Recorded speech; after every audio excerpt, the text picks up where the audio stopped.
Friend, स्वागत है आपका एक बार फिर इस यूपीएससी के सफ़र में। इसके अंदर हम एक नया इनिशिएटिव लेके आए हैं जिसमें हम कह सकते हैं कि लर्न ज्योग्राफी थ्रू मैप। यानी कि हम मैप के थ्रू अब पूरी की पूरी ज्योग्राफी को देखेंगे, क्योंकि काफ़ी सारी मेल्स आती है हमारे पास कि हमारी मैपिंग नहीं हो पाती है, जिस वजह से हमारा प्रीलिम्स में अगर बोलें तो क्रैक नहीं हो पाता है। तो काफ़ी सारे क्वेश्चंस का जवाब देने के लिए हमने ये सीरीज़ स्टार्ट करी है। इसमें अप्रॉक्सीमेटली कुछ 80 लेक्चर्स के आसपास कुछ बनेंगे और ये सीरीज़ हम फटाफट कंप्लीट करेंगे, क्योंकि अब हम भी फ्री हैं तो हम भी बैक टू बैक लेक्चर्स आपको प्रोवाइड करेंगे ताकि आपकी जो ज्योग्राफी है काफ़ी ज़्यादा स्ट्रॉन्ग हो सके। ये स्पेशली सीरीज़ उन एस्पिरेंट्स लोगों के लिए है जो मैं कह सकता हूँ कि जो बिल्कुल कह सकते हैं जिनको ज्योग्राफी से थोड़ा सा डर लगता है, या फिर कह सकते हैं कि जो बीटेक होल्डर्स हैं, या फिर मेडिकल स्टूडेंट्स हैं, या फिर नॉन ज्योग्राफी जो बैकग्राउंड के एस्पिरेंट्स हैं जिनको काफ़ी सारी प्रॉब्लम्स आती हैं। तो चलिए फिर शुरू करते हैं आज के टॉपिक से और स्टार्ट करते हैं geography, learn geography through map. और ये लेक्चर 1 हमारा चलेगा आज। इसके अंदर जैसे एक बेसिक एक ओवरव्यू देखेंगे, थोड़ा मैपिंग में आपको सिखाऊंगा आपको क्या करना है इसमें। देखिए, आपको सबसे बेस्ट एक ऑप्शन ये बोलूँगा कि सबसे पहले आप एक मैप बनाइए A4 शीट पे। A4 शीट पे मैप बनाइए, या फिर A4 शीट पे ब्लैंक मैप का एक आप प्रिंट आउट ले लीजिए। अगर जो एस्पिरेंट्स बनाते हैं तो फोटोकॉपी या जेरोक्स करा लीजिएगा, एटलीस्ट 50 पेजेस स्टार्टिंग में करा के रखिए। और जैसे जैसे हम आगे बढ़ते जाएंगे वैसे वैसे आप मैपिंग करते जाइए, क्योंकि होता यह है कि अगर आप एटलस लेते हैं तो मैक्सिमम एस्पिरेंट लोगों को तो समझ ही नहीं आती कि इसमें क्या ढूंढें क्या ना ढूंढें। तो उसी के तौर पे हम एक एक चैप्टर्स को एक एक डिवाइड करके हम एक सीरीज़ में इसको कन्वर्ट करके हम आगे बढ़ते चलेंगे। तो चलिए फिर अब आगे बढ़ते हैं थोड़ा सा। अगर रिसोर्सेज की बात करें तो पहला चैप्टर अगर हम आज बात करते हैं तो location and extent of India, यानी कि इसका विस्तार, यानी कि इसकी स्थिति और विस्तार के बारे में थोड़ा सा हम देखेंगे। दूसरी बात, इसमें अगर बात करें जो हमने जो सीरीज़ को जो हम रेफरेंस के तौर पे जो हम बुक्स जो ले रहे हैं उसमें पहली अगर बात करें तो पहली आती है न्यू एनसीईआरटी। ओल्ड एनसीईआरटी नहीं है। 6 से 12th क्लास की जो भी एनसीईआरटीज़ आती हैं उसको हम कवर कर रहे हैं। साथ में मस्जिद हुसैन की एक बुक आती है इंडियन ज्योग्राफी के ऊपर, उसको साथ में इसके साथ हम रेफरेंस लेंगे।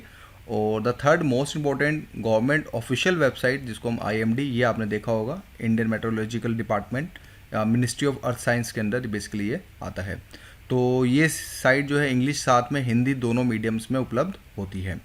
तो ये 3 रिसोर्सेज का करने के बाद एक फोर्थ आता है इंटरनेट। थोड़ा सा इंटरनेट को भी हमने थोड़ा सा ट्रॉल करने की कोशिश करेंगे ताकि आपको एक बोल सकें कि 360 डिग्री व्यू के हिसाब से सारी की सारी मैपिंग करा जाए, ताकि कैसा भी क्वेश्चंस बने आपका आंसर जो हिट होगा एटलीस्ट एलिमिनेशन राउंड के थ्रू आप वहाँ तक पहुँच जाए। हमारा यही एक टारगेट रहेगा।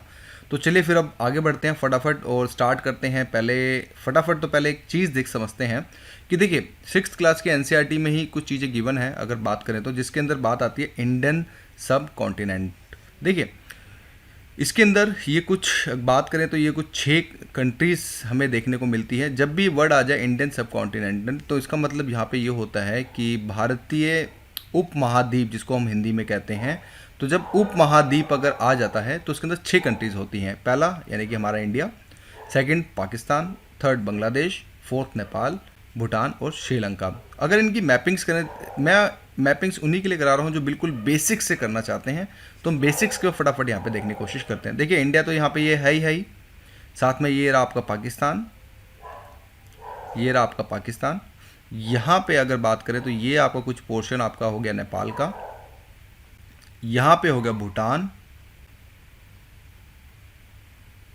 ये पोर्शन पूरा यहाँ पे अगर बात करें, यहाँ पे ये पूरा का पूरा इधर ये हो गया आपका बांग्लादेश, ये आपका हो गया बांग्लादेश। और इसी के जैसे अगर बात करें तो यहाँ पे यहाँ पे अगर बात करें तो श्रीलंका हमें जो है देखने को मिलता है। तो ये इंडियन सब कॉन्टिनेंटल के अंदर ध्यान रखिएगा 6 कंट्रीज़ होती हैं जिनको आप ऐसे आप बिल्कुल इसी तरह से कोई शॉर्ट ट्रिक्स मत बनाइए, क्योंकि आप लोग यूपीएससी की प्रिपरेशन कर रहे हैं।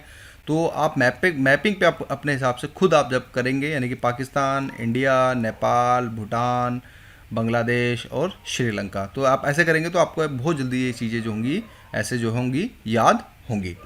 उसके बाद अगर देखें कुछ, अगर एक चीज़ और भी देखें कि कभी कभी क्या होता है, कुछ फैक्ट्स हमें दे रखे हैं 6th क्लास के अंदर कि अगर लेट सपोज अगर हम यहाँ से लाइन एक स्टेट खींचते हैं और एकदम इसके यानी कि नॉर्थ के पॉइंट से एकदम लास्ट के नॉर्थ के पॉइंट से और अगर हम होते हुए अगर हम यहाँ पे एकदम लास्ट के इधर पॉइंट पे आते हैं, तो इसकी जो लेंथ की बात करें, जो इसकी लेंथ यानी कि अगर बात करें तो नॉर्थ टू साउथ, यानी कि नॉर्थ टू साउथ अगर अगर हम इसकी लेंथ को अगर हम काउंट करें, तो कुछ यहाँ पे जो चीज़ जो चलती है इधर अगर बात करें, तो इसमें 3214 किलोमीटर हमें देखने को मिलता है। इसी की जैसे अगर इंडिया का वेस्ट पॉइंट का जो एकदम लास्ट जो लैंड जो मार्क है उसको हम लास्ट में लें यहाँ से, तो यहाँ से होते हुए अगर हम यहाँ से एंड में इधर से होते हुए यहाँ पे चलें एंड में इधर यहाँ पे, तो इसका जो एरिया जो ये बात करें जिसकी लेंथ की जो अगर हम बात करें, तो ये कुछ अगर देखें तो 2933 किलोमीटर हमें देखने को मिलता है। ये हमारी एनसीईआरटी की ऑफिशियल लिस्ट में हमें जो बुक में मेंशन है। आपको यहाँ से एक एमसीक्यू मैं पूछ सकता हूँ कि आप मुझे प्लीज़ कमेंट सेशन में बताइएगा कि लेट सपोज अगर कोई एक ट्रेन है यहाँ से लेके यहाँ तक चलती है, यानी कि नॉर्थ टू साउथ लेके चलती है, और इसी जैसे एक और ट्रेन है जो वेस्ट से लेके जो बिल्कुल ईस्ट में चलती है, तो ये कौन सा स्टेशन यहाँ पे होगा, यहाँ पे कौन सा ऐसा कोई स्टेशन होगा जो आपस में आके जो ये क्रॉस करेंगे, मीन्स यहाँ से भी क्रॉस करेंगे इधर से, तो वो स्टेशन का मुझे आप नाम बताइएगा। तो एटलीस्ट आप सोचिएगा, इस तरह के क्वेश्चंस भी जो है यूपीएससी वैसे पूछे नहीं जाते, जस्ट आपकी नॉलेज के लिए नॉलेज बेस्ड क्वेश्चंस मैं यहाँ पे मैं आपको बोल सकता हूँ। अब आगे बढ़ते हैं थोड़ा सा, अब कुछ फटाफट, अभी तक हमने इसकी लेंथ देखा, देखिए लॉन्गिट्यूड ये लैटिट्यूड ये सब हम जो अगर बात करें तो ये हम एकदम लास्ट में देखेंगे, जिसमें सोलर भी देखेंगे अच्छे से, जिसमें हम बोल सकते हैं कि कॉस्मोस भी देखेंगे अच्छे से, तो ये इसको हम लास्ट में देखेंगे फटाफट, क्योंकि ये बहुत फैक्चुअल टाइप के बेसिस। अभी पहले हमारा जो कंसंट्रेशन होगा, हमारा कंसंट्रेशन इंडियन अगर बात करते हैं इंडियन फिजिकल ज्योग्राफी के ऊपर सबसे ज़्यादा फोकस होगा। तो आगे बढ़ते हैं, चलिए फटाफट अब हम बाउंड्रीज़ के बारे में थोड़ा सा डिस्कस करते हैं। देखिए 6th क्लास की एनसीईआरटी में मेंशन है ऑलरेडी, अगर मैं बोलूं तो उसके अंदर एक वर्ड निकलता है पेनिनसुला। देखिए पेनिनसुला का मतलब यहाँ पे ये होता है कि जो वाटर है, देखिए जो इंडिया है वो 3 तरफ के जो वाटर से जो है बेसिकली घिरा हुआ है। तो जब 3 तरह से जब वाटर से घिर जाए और एक साइड से सिर्फ लैंड आए, तो उसको हम पेनिनसुला के तौर पे हम समझते हैं। देखिए ये बेसिक कंसेप्ट बहुत इंपॉर्टेंट है for the UPSC point of view, क्योंकि जब स्टेटमेंट्स जब मिलती हैं हमें, तो वहाँ पे हमें एक वर्ड को बहुत ध्यान से समझना है, क्योंकि अगर आपको जो ये पेनिनसुला अगर आपको नहीं पता होगा तो शायद हो सकता है आप जो है रॉन्ग एमसीक्यू कर जाएं। तो इसका मतलब यहाँ पे ये हुआ कि देखिए surrounded by the water 3 sided, यानी कि यहाँ पे भी देखिए वाटर है, अगर बात करें तो यहाँ पे आपका अरेबियन सी लगता है, यहाँ पे अगर देखें तो इसी की जैसे अगर यहाँ पे देखें तो हमारा यहाँ पे इंडियन ओशन लगता है, और इसी की जैसे अगर यहाँ पे अगर हम देखें ये वाला पार्ट, ये वाला, तो यहाँ पे हमारा बे ऑफ बंगाल लगता है, यानी कि बे ऑफ बंगाल। तो इसको यानी कि ये वाटर से घिरा हुआ है, ये वाटर से घिरा हुआ है, और यहाँ पे ये वाटर से घिरा हुआ है, ये सारा का सारा ऊपर वाला जो है ये लैंड से घिरा हुआ है अगर बात करें तो जिस वजह से हम इसको जो है पेनिनसुला, यानी कि इंडिया को जो हम एक तरह से बोलें तो पेनिनसुला लैंड के तौर पे भी हम कह सकते हैं अगर हम बात करें तो जैसे जैसे मैं मैपिंग कर रहा हूँ आप उसी तरह करेंगे तो आपको काफ़ी एक बोल सकते हैं कॉस्ट इफेक्टिव यूज़फुल चीज़ें आपको देखने को मिलेंगी। चलिए थोड़ा और आगे बढ़ते हैं। अभी तक हमने बिग बेसिक स्ट्रक्चर समझा कि पेनिनसुला क्या है। उसके बाद अगर बात करें तो श्रीलंका का भी एक कंसेप्ट हमें देखने को यहाँ पे थोड़ा सा हमें मिलता है। अगर देखें तो जो श्रीलंका है, देखिए इंडिया यहाँ पे एंड पॉइंट यहाँ पे है, तो यहाँ पर श्रीलंका हमें देखने को मिलता है अगर हम बात करें तो श्रीलंका अगर बात करें जो सेपरेटेड होता है, यानी कि जो श्रीलंका बेसिकली इंडिया जो श्रीलंका से जो अलग हुआ है वो बात करें तो वो हमारा पाक स्टेट और गल्फ ऑफ मन्नार से जो बेसिकली अलग होता है। इसके बारे में भी हम थोड़ा सा बाद में डिस्कस करेंगे हल्का सा।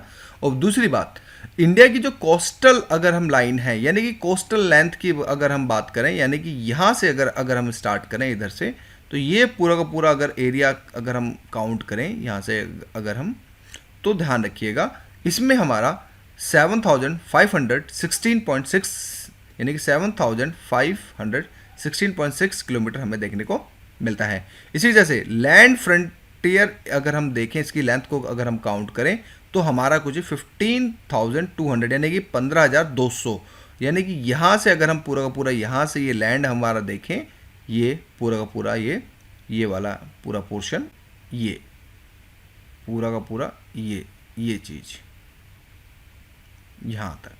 तो ध्यान रखिएगा हमारा 15,200 किलोमीटर हमें देखने को मिलता है। तो आई होप आप लोग, जैसे बेसिक्स फैक्ट्स हैं, ये चीज़ें आती नहीं है, जस्ट मैं आपको भी यहाँ पे एक चीज़ आपको ये समझाऊंगा कि पाक स्ट्रेट क्या होता है और इसमें गल्फ ऑफ मन्नार का इसमें बेसिकली अगर देखें तो क्या हमें रिलेशनशिप हमें देखने को थोड़ा सा मिलता है। तो चलिए फिर थोड़ा सा एक जूम करके थोड़ा सा देखते हैं। देखिए अगर हम चीज़ों को थोड़ा सा समझें, देखिए स्टेट का मतलब यहाँ पे क्या होता है कि जब कोई आपस में, जब कोई दो लैंड यानी कि दो लैंड आपस में जब वो किसी पानी के थ्रू जो है जब अलग हो जाते हैं तो उसको हम जो है स्टेट के तौर पर हम चीज़ें समझते हैं। यानी कि अगर बात करें तो यहाँ पे भी लैंड है और इधर भी लैंड है, लेकिन बीच में जब डिवाइडेशन जब वाटर के द्वारा होता है तो उसको हम जो है अगर बात करें तो हम स्टेट के तौर पे हम समझते हैं। इसी के जैसे अगर हम देखें तो आप यहाँ से देखें तो ये कुछ हमारा जो है स्टेट पोर्शन हमें जो है हमें देखने को मिलता है। बस बाकी इसमें कुछ जनरल नॉलेज के लिए जैसे यही बोल सकता हूँ कि यहाँ पे एक एडम ब्रिज हमें देखने को मिलता है, जो भी हाल ही के अंदर काफ़ी ज़्यादा कंट्रोवर्सीज हुई। इसको हम लास्ट पार्ट में कवर करेंगे क्या कंट्रोवर्सीज थी। और गल्फ ऑफ मन्नार हमें ये बेसिकली यहाँ पे ये वाला पोर्शन हमें देखने को मिलता है। तो ये जैसे एक छोटा सा बेसिक था कि आपको थोड़ा सा एक ओवरव्यू, आपको एक आइडिया मिल सके। उसके बाद हम चलते हैं थोड़ा सा और आगे, ताकि आपको ये सारे के सारे बेसिक्स और जो बेसिकली अगर बात करें तो बेसिक्स जो डाउट्स हैं आपके जो है क्लियर होते जाएं। देखिए अगर हम बात करें पॉइंट्स की, देखिए हमारे कुछ इंडिया के अंदर कुछ अगर हम बात करें तो कुछ हमारे साउथ पॉइंट्स, आपके साउथ पॉइंट, नॉर्थ पॉइंट, आपका ईस्टर्न पॉइंट, आपका वेस्टर्न पॉइंट, ये कुछ नाम भी हमें जो है बेसिकली अगर बात करें तो दिए गए हैं। तो उन्हीं को हम थोड़ा सा अच्छे से समझते हैं कि हमारे हमारे कौन कौन से पॉइंट्स हैं, ताकि हमें जो है हमें एक बोल सकते हैं ज्योग्राफी के लिए थोड़ा सा इंपॉर्टेंट हमारे लिए रखते हैं। अगर हम पहले ईस्टर्न पॉइंट्स की बात करें तो यहाँ पे अगर देखिए अगर हम यहाँ पे देखें इधर, तो यहाँ पे हमारा एक वोलोंग पॉइंट हमें देखने को मिलता है। वोलोंग यानी कि इसको हम कह सकते हैं कि वोलोंग टाउन, यानी कि VALONG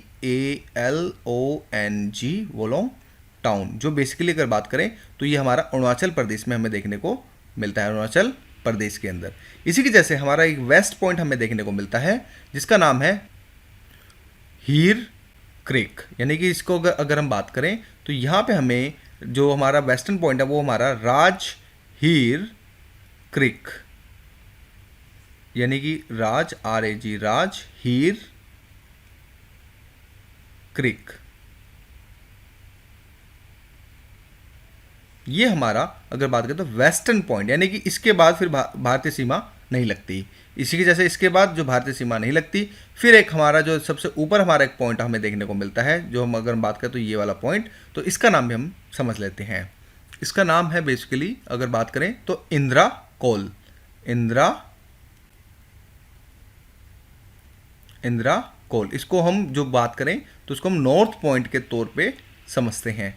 इसी के जैसे हमारा जो एक साउथ पॉइंट, देखिए यहाँ पे तो मेन, यहाँ पे तो बेसिकली अगर लास्ट बात करें तो कन्याकुमारी लगता है अगर हम मेन लैंड से बात करें तो, लेकिन हमारा जो साउथ पॉइंट है वो हमारा यहाँ पे ना होके वो हमारा यहाँ पर है। अगर हम बात करें तो ये अगर अंडमान निकोबार है तो सबसे लास्ट में जाके यहाँ पे हमारा जो एक लास्ट पॉइंट होता है जिसको हम बोलते हैं इंदिरा पॉइंट। अभी 2008 के अंदर सुनामी के जब आया था तो वहाँ पे बेसिकली इस पॉइंट में काफ़ी ज़्यादा अगर बात करें तो काफ़ी ज़्यादा मीन्स इसमें प्रॉब्लम्स हुई थी, मीन्स जो टूट गया था थोड़ा सा, तो जिस वजह से ये काफ़ी ज़्यादा सुर्खियों में भी उस समय था। तो इसको हम इंदिरा पॉइंट के नाम से बेसिकली जो है जानते हैं। तो अगर आपको फिगर्स देखनी है तो देखिए मैं फिगर्स भी दिखा देता हूँ कि देखिए इसके अंदर यही है कि अगर ईस्टर्न मोस्ट पॉइंट की बात करें तो वोलोंग टाउन हमें देखने को मिलता है, यानी कि अगर बात करें तो ये एकदम लास्ट वाला एरिया इधर, ये आपका इधर। इसी की जैसे वेस्टर्न अगर मोस्ट पॉइंट की बात करें तो राजहीर क्रीक यानी रन ऑफ कच्छ के अंदर हमारा ये वाला पॉइंट हमें देखने को मिलता है बेसिकली अगर हम बात करें तो राजहीर क्रीक। इसी की जैसे साउथर्न मोस्ट पॉइंट अगर मेनलैंड की बात करें तो हमारा बेसिकली कन्याकुमारी यहाँ पे देखने को मिलता है। और इसी तरह southern most point of India की टेरिटरी की बात करें तो हमारा इंदिरा कोल बेसिकली यहाँ पे हमें देखने को मिलता है। तो अगर आप इंदिरा कोल की बात करें, इंदिरा कोल की, तो देखिए ये अगर आप देखें तो ये कराकोरम पास, इसमें बाद में डिस्कस करेंगे, अभी जस्ट आपको बेसिक्स बता रहा हूँ। तो ये आपका यहाँ पे इंदिरा कोल हमें देखने को मिलता है जो हमने प्रीवियस मैप्स में अगर देखा। इसी के जैसे दोस्तों अगर हाईएस्ट पॉइंट माउंट की अगर हम बात करें तो हम अगर हम देखें ऑफिशियल तौर पे देखें तो अभी भी हमारा गॉडविन ऑस्टिन्स के नाम से जो है जाना जाता है, जिसको हम कहते हैं K2। लेकिन जो ये K2 है ये बेसिकली POK, पाक ऑक्युपाइड कश्मीर में हमें देखने को मिलता है। ये पाक ऑक्युपाइड कश्मीर वो एरिया होता है जो पाकिस्तान के द्वारा अनिधिकृत के तौर पे जो है आजमाया गया है, मीन्स उसने हथियार रखा है। तो इसका हम बोलते हैं K2। अगर इसको मैप में थोड़ा सा देखें तो आपको यहाँ पे ये चीज़ हमें देखने को मिलती है। इसके बारे में हम बहुत आगे डिस्कस करेंगे जब हम फिजिकल ज्योग्राफी स्टार्ट करेंगे इंडिया की, तो उसमें इसमें एक माउंटेन्स को हम जो है बहुत डेप्थ के अंदर जो हम चीज़ों को समझेंगे। तो ये हमारा पॉइंट था। अब इसके बाद एक बेसिक्स पॉइंट्स हमें और चीज़ हमें देखने को मिलती है जिसका नाम है कैंसर लाइन पासिस। कभी कभी क्या होता है कि कॉर्ड दे के अगर बात करें तो कैंसर लाइन पासिस भी अगर बात करें तो जो है इसका बेसिकली जो है नाम दे दिया जाता है। तो इसी चीज़ को हम समझने की कोशिश करेंगे। तो देखिए कैंसर लाइन जो पासिस होती हैं ये हमारी 8 स्टेट्स में से होकर जो बेसिकली जो है गुजरती हैं। तो 8 स्टेट्स यहाँ से देखिए यहाँ से स्टार्ट होती है कैंसर लाइन, ये और इसको हम बोलते हैं कर्क रेखा, हिंदी में कहते हैं हम कर्क रेखा। तो यहाँ से होते हुए इधर से कुछ ऐसे होते हुए आपका और यहाँ से होते हुए ऐसे पास हो जाती है। तो यहाँ से अगर बात करें तो यहाँ पे देखिए सबसे पहले अगर हम बात करें तो पहले हमारा यहाँ पे पड़ता है गुजरात, राइट। फिर यहाँ पे आपका अगर हम बात करें तो राजस्थान, इसी के जैसे फिर ये वाला एरिया अगर हम बात करें तो ये हमारा पड़ता है MP। फिर इसी के जैसे अगर हम थोड़ा सा और आगे इधर चलें तो ये हमारा पड़ता है छत्तीसगढ़। इसी की जैसे अगर हम बात करें तो ये वाला एरिया हमारा पड़ता है थोड़ा सा झारखंड, ये हमारा पड़ता है झारखंड। इसी की जैसे फिर ये वाला एरिया हमारा बात करें तो ये हमारा पड़ता है वेस्ट बंगाल। इसी की जैसे हमारा ये वाला जो एरिया पड़ता है ये पड़ता है हमारा त्रिपुरा। और ये हमारा जो लास्ट वाला जो पड़ता है ये हमारा पड़ता है मिजोरम। तो दोस्तों ऐसे आपको कैंसर लाइन पासिस पे जो है आपको ऐसे पासिस करके खुद रफली हैंड से बनाएंगे तो चीज़ें ऑटोमेटिक याद हो जाएंगी। ट्रिक्स भी आती हैं बट वो ट्रिक्स का यूज़फुल कभी ज़्यादा एनालिटिकल पॉइंट अगर कुछ बना तो दिक्कत हो सकती है। तो आप इस तरह से करेंगे तो काफ़ी कॉस्ट इफेक्टिव आपको जो चीज़ें आपको देखने को मिलेंगी। इसी के बाद कुछ 2 चीज़ें और एक सुर्खियों में बनी रहती हैं, मैं आगे बनाऊँ जब मैं सीरीज़ पढ़ाऊँगा आपको तो उसमें मैं आपको 2 लैंड्स का कभी कभी जिक्र करूंगा। तो उन्हीं 2 लैंड्स को हम पहले समझ लेते हैं। एक है बुंदेलखंड बेसिकली ये क्या है, ये मिक्सचर ऑफ यूपी और MP डिस्ट्रिक्ट्स का बेसिकली एक तरह से हमें जो है मिक्सचर देखने को मिलता है कि एक पार्ट है बेसिकली। अगर हम बात करें इसके बारे में प्लेटू वो बात की बात है, जैसे बेसिक्स को समझते हैं। देखिए बुंदेलखंड के अंदर यूपी, उत्तर प्रदेश और MP यानी मध्य प्रदेश की डिस्ट्रिक्ट्स कुछ आती हैं। यानी कि टोटल मिला के अगर हम बात करें तो 5+4 यानी कि 9 डिस्ट्रिक्ट्स को मिला के अगर हम बात करें तो इसको हम बुंदेलखंड का जो है हम जो है नाम देते हैं। तो अगर हम मैप के अंदर देखें तो कुछ ये हमारा जो प्लेटू है हमारा, ये कुछ हमें इस तरह से हमें जो चीज़ें देखने को मिलती है। और जूम में देखें तो कुछ हमारा ये एरिया हमारा जो बेसिकली जो बुंदेलखंड में देखने को मिलता है। यूपी की में अगर बात करें तो 5 डिस्ट्रिक्ट्स मिलती हैं बुंदेलखंड के अंदर। और MP के अंदर हम बात करें तो 4 डिस्ट्रिक्ट्स, जिसके अंदर दातिया, तिकमगढ़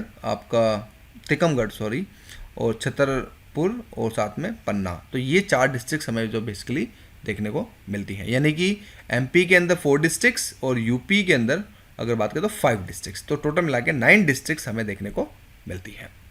इसी के बाद एक और रीजन हमें देखने को मिलता है, वो होता है विदर्भ रीजन भी हमें काफ़ी ज़्यादा सुर्खियों में बना रहता है दोस्तों। तो विदर्भ रीजन्स को अगर थोड़ा समझें तो ये बेसिकली अगर बात करें तो ये महाराष्ट्र के अंदर है। महाराष्ट्र की अगर बात करें तो अगर इंडिया का मैप अगर ये पूरा का पूरा यहाँ से लें अगर हम, तो ये हमारा पूरा ये एरिया हमारा जो है महाराष्ट्र का हमें देखने को मिलता है। और ये एरिया बेसिकली ये वाला एरिया जो हमारा विदर्भ वाला एरिया हमें देखने को मिलता है। अगर आप यहाँ से देखें तो थोड़ा सा ये आपको क्लियर होगा। और इसी चीज़ को अगर हम थोड़ा सा और जूम करें तो कुछ हमें यहाँ पे ये डिस्ट्रिक्ट्स भी हमें देखने को मिलती हैं, जिसमें हम हमारी जो 11 डिस्ट्रिक्ट्स देखने को मिलती हैं। काफ़ी सुर्खियों में बना रहता है बुंदेलखंड और ये आपका विदर्भ, क्योंकि यहाँ पर वही अगर बात करें तो पानी की कमी की प्रॉब्लम्स और काफ़ी सारी प्रॉब्लम्स हैं। और इन्हीं चीज़ों को हम इन फ्यूचर के अंदर डिस्कस करेंगे। अभी जस्ट आपको थोड़ा सा एक व्यू देने के लिए कि बुंदेलखंड विदर्भ क्या होता है, ये सब चीज़ें मैंने आपको यहाँ पे बताई हैं। तो दोस्तों आज के लिए इतना ही। बाकी